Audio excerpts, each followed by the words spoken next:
আসসালামু আলাইকুম। আমাদের মোবাইল টেকনিশিয়ানদের যে এই নভেম্বর, ডিসেম্বর, জানুয়ারি, ফেব্রুয়ারি এই ৩-৪ মাস যে ব্যবসা হয় না, তো এই বিষয়ে আমি কিছু কথা বলবো। তো আমি একটা জিনিস খেয়াল করেছি যে আমাদের টেকনিশিয়ানদের, মোবাইল টেকনিশিয়ানদের কেন মানে এই ৩ মাসে এত কষ্ট করতে হয়? আমাদের আসলে ভুলটা কোথায়? আর কি ভুল, মানে কি ভুল সংশোধন করলে আসলে আমাদের এই ৩ মাস কষ্ট করা লাগবে না? তো আপনারা শুধু একা ভুল করেন না, আমিও নিজেও কিন্তু ভুল করি। আমি এইবার মানে আমি খুব ভেবে দেখেছি আসলেই ভুল হয়, মানে বড় ধরনের ভুল করি, যার কারণে এই টাইমে মানে এত কষ্ট হয়ে যায়, তো চলতে ফিরতে এত কষ্ট হয়ে যায়।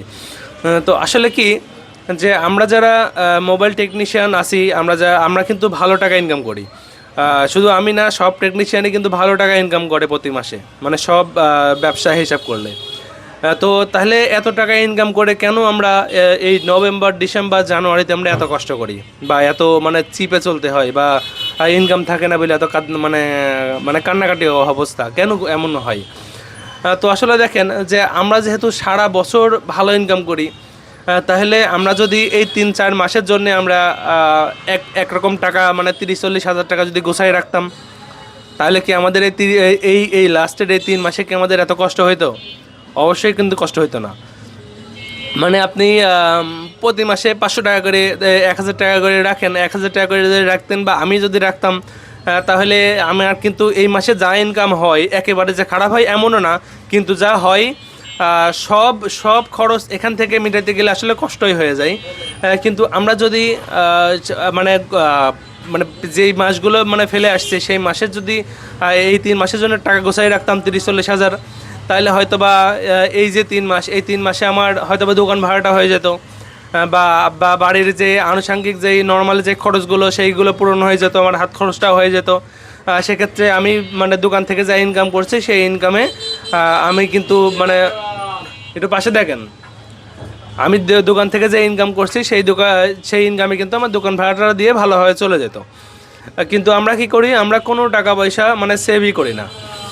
হ্যাঁ, আমি কিন্তু সেভ করি, কিন্তু সেটা অন্য কাজে লাগাই, বা অন্য কিছু কিনি, বা অন্য একটা শখ পূরণ করি এরকম। কিন্তু আমি এই যে যে ৩ মাসটা আমার খারাপ যে যাচ্ছে, আমি এর কারণে আমি কোনো মানে টাকা পয়সা সত্যি কথা গোছাইনি। আমি হয়তো বা এটা করেছি, ওটা করেছি, দোকানের এই কাজ করেছি, একটা মানে নানান কাজ করেছি আমি। হ্যাঁ, সারা বছর অনেক কাজ আমি করি, কিন্তু আমি এই 3 মাস চলাফেরার জন্য কোনো টাকা গোছাইনি যে এই 3 মাসে আমার ব্যবসা খারাপ যাবে।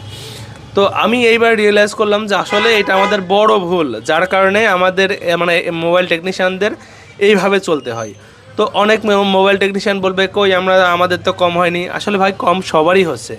ধরুন, যে যারা 30-40 মানে যারা প্রতিদিন ৩,০০০ টাকা ইনকাম করে, তারা ইনকাম করছে হয়তো বা ১৫০০ টাকা। যারা প্রতিদিন ১০,০০০ টাকা ইনকাম করে, তাদের ইনকাম করছে ৪,০০০-৫,০০০ টাকা। যাদের ১৫০০ টাকা ইনকাম হয়, তাদের হয়তো বা ইনকাম হচ্ছে ২০০-৩০০ টাকা। হিসাবটা কিন্তু এইরকমই, মানে হচ্ছে সবারই, কিন্তু কম হচ্ছে। এখন একজন যার ১৫০০ টাকা দিনে ইনকাম ছিল, তার খরচ আর দিনে যে ১০,০০০ টাকা ইনকাম করতো, তার খরচ কিন্তু এক না, দুজনের খরচ কিন্তু আলাদা। আবার যে ৪,০০০ টাকা ইনকাম করে দিনে, তার খরচ আর দিনে যে ১৫০০ টাকা ইনকাম করে, তার খরচ কিন্তু এক না। এখন যদি ১৫০০ টাকা যে ইনকাম করে, তার খরচ যদি, তার ইনকাম যদি ৩০০ টাকা হয়, এবার যে ৪,০০০ টাকা ইনকাম করতো, তার ইনকাম যদি ১৫০০ টাকা হয়, তাহলে তার যে টাইপের খরচ, হাত খরচ, সেই অনুযায়ী তো তার ঝামেলা হবেই, তাই না? এখন ১৫০০ টাকা ইনকাম কিন্তু কিন্তু কম কথা না, কিন্তু তারপরেও তার ঝামেলা হয়। আর আমার ঝামেলা হয় কেন? আমার দিনে দোকান খরচ ১,০০০ টাকার উপরে, প্রতিদিন খরচ ১,০০০ টাকার উপরে। এখন আমি যদি ১৫০০ টাকা ইনকাম করি, কথা কথা বোঝেন, দিনে, তাহলে কি আমার দোকান চালানো আদৌ সম্ভব? অবশ্যই সম্ভব না। এইবার যাদের ইনকাম ধরেন প্রতি মাসে প্রতিদিন যাদের ইনকাম ১০,০০০ টাকা, তাদের দোকান খরচও এরকম প্রতি মাসে ওরকম ৬০,০০০, ৭০,০০০, ৮০,০০০ টাকা। তাদের দোকান খরচও এমন এমন জায়গায় দোকান, তাদেরও কিন্তু ওই ৪-৫ হাজার টাকা দিনে ইনকাম করলে কিন্তু কাজ হবে না। এই জন্যে সবাই সবার জায়গাতে আমরা কিন্তু কষ্টে আসি, ভালো আছি মানে ভালো নাই, কষ্টে আসি এই টাইমটুকুতে, এই ৩ মাসে। তো এই জন্যে আমি চিন্তা ভাবনা করেছি যে আমি পরের বছর থেকে আমি আসলে টাকা গোছাবো। সে সারা বছর যদি নাও গোছাতে পারি, যে নভেম্বর আসার আগে ধরেন আগস্ট, সেপ্টেম্বর এইসব মাস থেকেই শুরু করে দেবো টাকা গোছানো। অন্তত 30 থেকে 40 হাজার টাকা আমি এইটার জন্য রেখে দেবো, যেন আমার পরিবার চলতে বা পরিবারের যে খরচা আছে এগুলো দিতে সমস্যা না হয়। হয় ওই টাকা দিয়ে এগুলো করব, নাহলে ওই টাকাগুলো দিয়ে আমি দোকান ভাড়াটা দেবো, যেন এই টাইমটুকু আমি যে ইনকাম করব সেগুলোতে আমার ফ্যামিলি মোটামুটি ভালোভাবে চলে যায়। কিন্তু আমরা যে কোনো কিছুই গোছাই রাখি না, এই জন্যেই এই যে ইনকাম 3 ভাগের 1 ভাগ হয়ে গেছে, এই কারণেই আমাদের এত কিছু করতে এত রকম প্রবলেম ফেস করতে হয়। তো আশা করছি আপনারা বিষয়টা বুঝতে পেরেছেন। যারা টেকনিশিয়ান ভাইরা আছেন অবশ্যই আমার মতো চাইলে এবং মানে আমার কথাটা ভেবে দেখবেন যে আমি আসলে ঠিক কথা বললাম কিনা। হ্যাঁ, আর যদি কথাগুলো ভালো লাগে অবশ্যই এটা মানার চেষ্টা করবেন। আসলে ঝামেলা কিন্তু আপনার মানে শুধু আপনার একার না, আমার নিজেরও হচ্ছে, সবার হচ্ছে। ইনকাম হচ্ছে, কিন্তু সেই ইনকাম তুলনামূলকভাবে খরচ অনুযায়ী অনেক কম। কারণ দোকানে অনেক মানুষজন থাকে, তাদের খরচ আছে, আমার নিজের হাত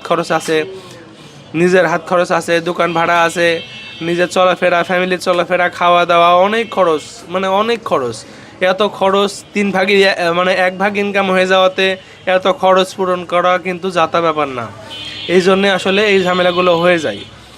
তো এছাড়া ধরেন এই যে ঠান্ডার সময় বাচ্চা কাচ্চা বাড়িতে থাকলে বা নিজের মানে প্রতি মাসে তো 1-2 বার ঠান্ডা লেগে থাকে, মানে বাচ্চা কাচ্চা তো লাগেই। আমাদের থেকে বাচ্চা কাচ্চারা একটু বেশি ঠান্ডা লাগে, খরচ হয় বেশি। তো এই জন্যে আমাদের ঝামেলাটা একটু বেশি হয়ে যায়। যখন ইনকাম কম তখন আরও ঝামেলা বেশি। তো এই জন্য আমি আপনাদের বলবো আপনারা টাকা সেভ করেন এই 3 মাসের জন্যে, আর আমিও সামনের বছর থেকে এই সময়ের জন্য টাকা সেভ করব।